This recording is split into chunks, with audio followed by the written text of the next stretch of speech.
Terrence, because I know he's a great actor, but also too a eclectic or polarizing mathematician. You know, the math.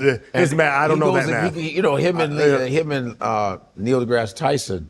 He wrote a whole paper about some kind of science paper and had Neil deGrasse Tyson look over it. Yeah. Mm-hmm. And Neil deGrasse Tyson said he will do that. He goes, I do respect his philosophy, but he's not a scientist. And he has to understand there's this thing it's something called the syndrome where it's like people think they know more than what they know. Oh yeah, delusions of grandeur, right? No, that's not it. It's called something. It's a name of something. Okay. I forgot what it's called. He goes, think of it. Listen, first of all, I looked at the paper. I love his efforts, but we do research. We're scientists who've done this for years, and the stuff he's doing, I don't agree with, but I really appreciate the effort. That was a real diplomatic way to say, what the hell is this? Because he's on like Rogan, he's on these things talking about zero and the 1 times 1 is 1. Pythagorean. The 1 times 1. And Terrence Howard doing Terrence is so good at that because the way he talks. Yeah. You at 1 times 1 is not really 1. Why is it? Do we know it? Do we know what 1 times 1 is? But see, in your mind, I just like when he talks. I just go, yeah, Lucius lying. How was it working with him? You had to direct him. Mm-hmm. Did he go, what's up, man? Did he do, man? I don't like this, man. TT. Let's talk about it. TT is a once in a lifetime person, and we thank God for that. He actually, yes, he wrote the first argument I had with him was about whether or not 1 times 1 is 1. And like this is I'm having flashbacks. It's like I'm back at I'm 9. sorry, because she kept quiet. I was like, he's really going, well, is 1 times 1 1? I heard that, That was our first argument, he and I. And he called me the next day, and I was like on a flight. And then I got the message, and I went home. I'm not calling you back. And then he called me at like 11 p.m. Hey, man. I go, what, TT? And he's like, oh, I just wanted to let you know that, like, your argument was really, like, you're really smart. You're really smart. I go, Terrence, are you calling me at 11:30 p.m. to tell me that I am smart? He said, yeah. And I go, good night. Oh, man, come on, man. I don't need but the thing about him, yes, he absolutely does his belief in 1 times 1 in numbers, and I'm really bad at math. They had to create a new math so that I could graduate from high school. Thank God I'm pretty. But he wrote this book and he made me read it in his trailer while he watched me. That's some Terrence Howard. It is. Read it. And he was like working. He's always like working on science. That's the best way. He's working on science. He's working on. He has these like shapes.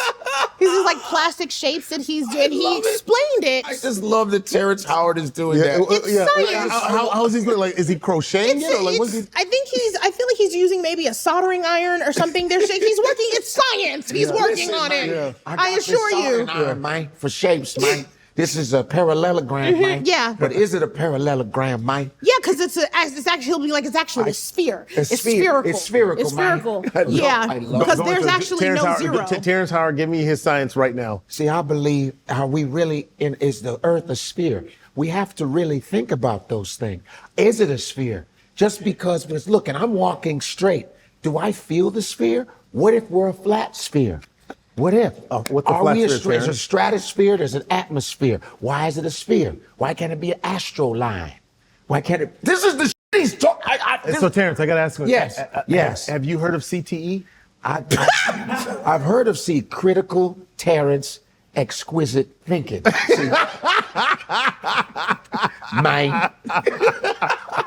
Terrence, we love you, man. Yeah, we gotta get that brain and we gotta look at it. We gotta get to science because he's so interesting. He's genuinely really fun to talk to a point. He's really fun to talk to, and he was really fun to direct too. Was he? Oh, he was, and I was surprised because I've seen. I've seen a lot of my coworkers in the way they speak to directors, especially when those directors are women, and especially when those directors are Black women. Really? Mm-hmm. I tell people whenever I see a director who is shadowing, another director, I say, hey, shadow. Like I was on American Horror Stories, and the director was a white man and had a shadow, and the shadow was an Indian woman, Indian American woman. I said, hey, girl, find you an Indian American woman to shadow, because the way crew and cast will talk to this white man and follow his lead is very different than they will yours. You have to figure out and see what you will encounter. So you need to shadow someone that looks like you, someone that shows up in the world with you, because I promise you it's very different. And that's what I learned by shadowing Black women. I am paying attention to the way a white man can direct, the way a white man can control the crew. Directing from just watching and hands-on. Mm-hmm. And genuinely being like, hi, I would like to shadow you. I shadowed Millicent Shelton on Insecure, and she's great, Emmy nominated. So you did it on your own, like I want to start shadowing. So I think that's great. That's awesome. I really do. It is a lot of hands-on though too. Yeah. Also, just like acting. I took classes. I had some really great acting teachers here and in New York. But it's really when you get on the set, because the audition is different than actually working out the role. No. And it's like I know people who didn't really take acting classes, but they're in so many projects that they just get better, because being on a set and the cameras, it's a different thing. No. To actually, let me do my lines. De Niro's right there. What that changes the game. Yeah. So you to be on the set, I think and then you have a troubleshooter. There's always somebody to like, hey, this is what you might want to do with that. So it's about hands-on. The hands-on and the experience you get from just being around. You talked about it, Empire. That was a high caliber of actors, a collection of high caliber actors. Yeah. One being Taraji P. Henson, who I love. Taraji P. Henson. Love Taraji. What was that like working with Taraji? I had a chance to sit down with her and interview her, on The Talk, and I just found her to be like such a cool person. What was that like? She's really cool. Yeah. She's also genuinely just like fun. Yeah. She's like a fun person. She is, she's really interesting to direct too, because the way she pays attention to things, the way her mind works, I really love directing her. And after I directed, she directed too. She directed an episode of Empire too. Okay. And I remember talking to her. She was like, so what do you do? And I was like, so here's what I would do. Here's how I would set up a scene. And I think she also shadowed Senna, but I was like, here's what I would do. And I gave her an idea that she actually took. I was like, it never rains around here. So if you want, you could just make it rain. And she made it rain throughout her episode. Wow. Yeah, she seems like she's not paying attention because she's really fun. Yeah.